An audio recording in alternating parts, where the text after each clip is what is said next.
today we're talking about the British War medals, specifically the World War I British War medal.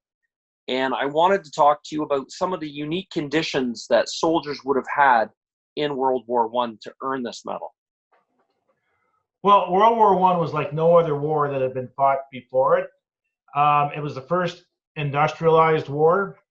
And what that meant was basically in 25 years in the run up to World War I, when people thought of wars, they thought of battles fought 1 or 2 days of the year on green fields and nice, bright, sunny days. What they didn't anticipate is how the Industrial Revolution and technology had revolutionized the battlefield. I mean, when the soldiers, and they were incredibly enthusiastic in 1914, in August 1914, it's hard for us to understand today the tremendous enthusiasm there is to join the colors in 1914, because it was the great age of military imperialism in the 1890 and 19 run up to World War I, where kids, when they read in their public school readers, they read about war and glory and how sweet and noble it was to die for one's country, sort of thing. And so when war broke out in 1914, what they anticipated was a short, bloody war, and they'd all be home by Christmas. That was a tremendous, for a lot of the young soldiers that joined up in 1914, they thought if they didn't go now, the war would be over by Christmas, and they'd miss out on the greatest adventure of their lives. So there was tremendous excitement when the war broke out and an eagerness to join the colors. But what they thought of war, they were thinking of wars and battles past, where bravery mattered, courage mattered, and if you didn't get to the front, you'd miss out on that. And they also thought that battles would only last 1 or 2 days of the year. There'd be 1 or 2 or 3 decisive battles, and then everybody by Christmas would go home, either a hero or they die a glorious and meaningful death on the battlefield. What they ended up getting, and it very early on in the war turned out that this was going to be like a war like no other. When the massed armies of Europe, when the French and the British come in from the west, and the Central Powers, Germany, Austria-Hungary from the east, and the armies are still in formations like they were in the Napoleonic Wars, but what they didn't anticipate was the repeating rifle, long-range, high-explosive artillery that could bring down tons of shrapnel and high explosive over the heads of oncoming ranks of soldiers, and the machine gun that could fire, like the Vickers machine gun, could fire 550, 600 rounds per minute. When the soldiers in September 1914 kind of collide in Belgium and France, something unanticipated happened. Nobody ordered it to happen. It just happened. The armies collided. These vast armies of Europe, they literally collide in the battlefield and the plains of Belgium and northern France. And the repeating rifle and the machine gun makes it almost impossible for the armies to advance. And what happens is the advance slows down on both sides, and nobody ordered it, but they begin to dig, well, first of all, shell scrapes, then foxholes, and then they connected the foxholes in the trenches. So that by Christmas 1914, just as an effort for the soldiers to get out of the way of all the flying steel, the high explosives, the machine gun bullets, the repeating rifles, the soldiers start to dig in. They start to dig a trench line that by Christmas 1914 extends from basically the Swiss border in the south to the North Sea. Wow. The next 4 years, those trenches are fortified. They're and both sides can only at great cost try to break through the enemy's barbed wire and entrenchments, and they can push the lines back and forth a mile or 2 or 3, but nobody can break through. No army can break through. And as Winston Churchill said about the Battle of Passchendaele, the only strategy used was beating back machine gun bullets with the breasts of brave men, which is pretty. And Churchill was a lieutenant colonel in one of the Guards battalions in the First World War, and he knew of what he spoke. And what you start to have is this mass industrialized killing machine that was created in the First World War. Unlike other wars, where battles were fought 1 or 2 days of the year, a soldier could be in the front lines for months on it. Battles go on not for days or weeks, but they go on for months. The first day of the Battle of the Somme, July 1st, 1916, 19,000 British soldiers are killed, another 20,000 wounded. The Canadian angle to that is the Royal Newfoundland Regiment suffered 91% casualties in about a half hour, meaning that almost every single household in Newfoundland on July 1st, 1916, suffered the loss of somebody that they knew or a family member. Yeah, and it did. It devastated the entire at that time colony of Newfoundland was devastated, which is why the First World War means so much. The July 1st, 1916, in Newfoundland isn't so much Confederation Day or Dominion Day or Canada Day as it is a day to remember the Battle of the Somme. And that's just one day in the Battle of the Somme. The battle goes on for until early November 1916. But it wasn't just those type of heavy engagements. For the first time, soldiers are exposed to death and danger, even when they're not engaged in major operations. And when you're in the trenches, you suffer the tremendous stress of knowing that you could be drilled in the head by a sniper bullet. You could be at any time a trench raid or artillery barrage or anything like that could take your life or you could be seriously injured at any moment. And the stress of that, the prolonged stress of that under combat conditions in a high stress intense environment like the trenches, you inevitably by early 1915, 1916 begin to show the strains of what they called shell shock, and World War II was called battle fatigue, and today we call post-traumatic stress syndrome. We now know everybody has a breaking point.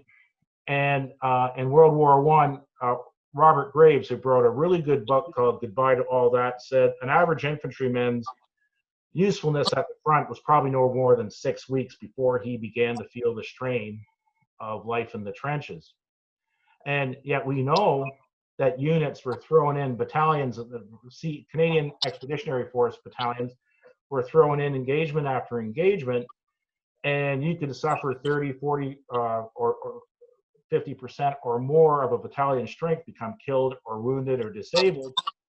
They're expected to carry on and fight on for another few days. They had a rotation system in World War I where soldiers spent 10 days in the lines and 4 days in reserve, or 4 days out of the lines, where they rested, refitted, and were able to basically leave that environment, but they had to go back in for 10 days. And that sort of helped a little bit, but over time, even the mentally fittest, the strongest, they found began to break down. So then you get people who are deliberately left out of battle, who had basically veterans who had been in the trenches and had fought very well in the trenches, but they kind of cynically thought we have to leave some people out of battle in the next engagement, because in case the regiments or the battalion is destroyed, we have to have a nucleus or a core to build around. And so they began their NCOs, and veterans who had experienced or survived going over the top a few times were left out of battle. And the other, it was to kind of spare them too increased fatigue. But we executed soldiers for battle fatigue. Like clearly today, 26 soldiers were executed. I believe somewhere in the neighborhood of 26 Canadian soldiers were executed during World War I. The vast majority, wow, for what we would call today, or clearly some of them had even had distinguished service records, but under certain conditions they broke down, and the sentence of death was carried out on about 26 Canadians. And the technology of the battlefield too, as I said, the machine gun mowed soldiers down. A popular description, or a common description, of the machine gun on densely packed infantry was, they used to say it was like wheat before a scythe, when the machine gun, operated by 2 or 3 men, could basically mow down an entire battalion advancing on them. And as I said, the casualties created by the machine gun were just tremendous. But most people were killed in World War I by high explosives. And it's been said that fewer than 1 in 10 soldiers laid eyes on the man that killed them, because you've got artillery fire from miles away are pummeling positions that the gunners can't see. And as I said, artillery shredded people, and And the artillery barrages, some of them going on, like the battle, before the Battle of the Somme, I believe they pounded the German trenches for about 7 or 8 days before they actually went over the top.